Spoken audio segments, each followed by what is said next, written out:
बोलना अलग है, किंतु उसको प्रैक्टिकल में उतारना बहुत कठिन होता है।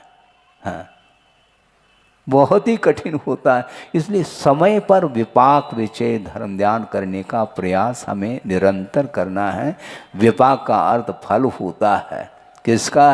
आम का फल नहीं, कर्म का फल होता है। विपाक विचय निरंतर भिन्न भिन्न निमित्त को लेकर के कर्म उदय में आता है और उसका फल संसारी प्राणी को भोगना पड़ता है। उस समय तटस्थ हो करके साम्य भाव के साथ वह चिंतन करता है, सामने वाले का कोई अपराध नहीं है, सामने वाले का कोई दोष नहीं है। यदि कोई अपराध है तो हम स्वयं हैं, ऐसा आचार्य कह रहे हैं। हम स्वयं अपराधी हैं, हम स्वयं दोष निरंतर करते चले जा रहे हैं। इसलिए अपने दोषों को ही धोना है, दूसरे के दोष अपने आप दूर हो सकते हैं। अपने अंदर यदि निर्मलता है, उस निर्मलता का प्रभाव पूरे के पूरे परिसर में नहीं, पूरे विश्व में पड़ सकता है उसका प्रभाव। सोचो, विचार करो, आपके बीच में तीर्थंकर है क्या?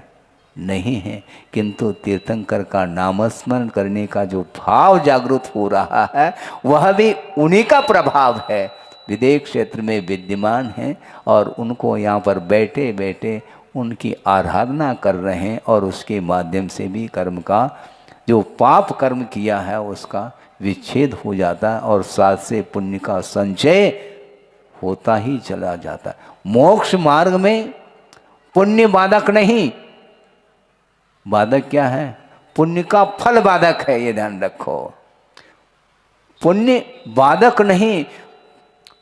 सच्चे देव शास्त्र गुरु की आराधना करने से साथ से पुण्य का संचय होता है, किंतु वह संचित पुण्य का जब उदय आता है तो सामग्री, भोग्य सामग्री, वह फल जिसको बोलते हैं पुण्य का फल, वह सामने जब आ जाता है तो उस समय राग के साथ यदि उस फल का उपभोग करता है, उसी समय वह पाप का बंध करना प्रारंभ होता है। लिख लिया आपने, बहुत अच्छा किया। कम ऐसा लिखा करो ताकि हमारे परोक्ष में भी आप कुछ देश को देना ही है, क्योंकि प्रभावना केवल श्रवण ही करता है ऐसा नहीं।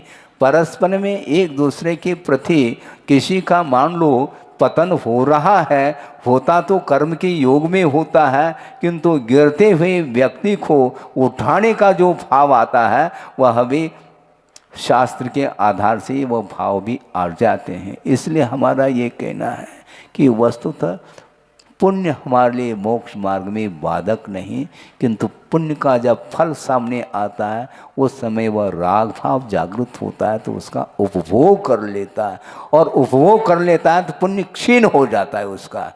है मेले में आनंद आता है कि नहीं? आता है महाराज, लेकिन कब तक आता है? जब तक जेब गर्म है। जेब का पैसा समाप्त हुआ, पैसा हजम हो गया तो मेला भी समाप्त हो गया। मेले का आनंद क्या है आखिर? खाली देखने से थोड़ी आनंद आने वाला है। जो खरीद लेता है अनेक प्रकार के, जो मिठाई खरीद रहा है, खेल खिलौने जिसको बोलते हैं उसको खरीद रहा है, उस समय उसको आनंद आता है।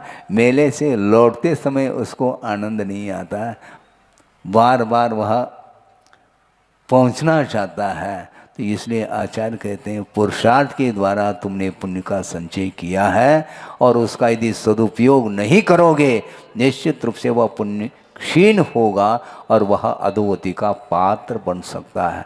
जो अज्ञानी है उसको हम उपदेश दे नहीं सकते। कल भी आपके सामने बात रखी थी, जो प्रज्ञावान अर्थात विवेकवान होता है उसी के लिए संकेत दिया जा सकता है, उसी के लिए संबोधित किया जा सकता है, किंतु जिसके अंदर उग्रता है वो आपे में नहीं है तो वो उसको समझाया नहीं जा सकता। प्रसंग है आपके सामने रख रहा हूँ, ये सारे प्रसंग गुरुदेव के मुख से सुने हुए प्रसंग हैं।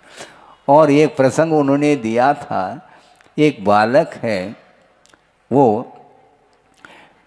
पिताजी के पास कम जाता है और माँ के गोद को छोड़ना नहीं चाहता, क्योंकि माँ के वात्सल्य के माध्यम से उसको आनंद आता है। और कभी कभी पिताजी के द्वारा भी कुछ थोड़ा बहुत अंश में मिलता रहता है, क्योंकि पिताजी के जेब में पैसे बचते रहते हैं, माँ के पास पैसा नहीं रहता है। वो जा रहा है कुछ पैसे लेने के लिए, लेकिन पिताजी बैठे तो हैं, लेकिन वह बाहर देख करके वापस हो रहा है। तो पूछा गया, बेटा तुम वापस क्यों आ गए? पिताजी आपे में नहीं है। पिताजी आपे में नहीं है, बहुत गंभीर मुद्रा में है। हाँ, इसलिए संभव है मैं कुछ मांग लूँ तो वो बिस्किट मिल सकता है, खाने का नहीं। हाँ, इसलिए देख करके, क्योंकि डेंजर लाइट है, जल रहा है, लाल लाइट है, ग्रीन हो तो प्रवेश है और लाल हो तो प्रवेश नहीं कर सकते। तो ऐसी स्थिति में इसी को बोलते हैं, हम उपदेश उसको दे सकते हैं जिसके अंदर परिणामों में शांति है, आकुलता नहीं, उग्रता नहीं, संक्लेश नहीं है। उसको उपदेश दिया जा सकता, बुला बुला करके भी उपदेश दिया जा सकता है, किंतु उपदेश सुनने की योग्यता उसके अंदर आई है और उसी को समझाया जाता है। और समझाया क्या जाता है, थोड़ा सा संकेत मात्र पर्याप्त हो जाता है, वो अपने आप ही धर्म की ओर वह अग्रसर होता चला जाता है, क्योंकि योग्यता के बिना कोई भी चीज़ दी नहीं जा सकती। कई लोग ये कह सकते हैं, महाराज योग्यता को कैसे जागृत करें, हैं? योग्यता को कैसे जागृत करें?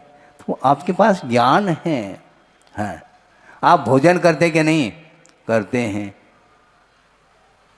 उसमें योग्यता का भान होता है क्या नहीं है? कितने रोटी लोगे?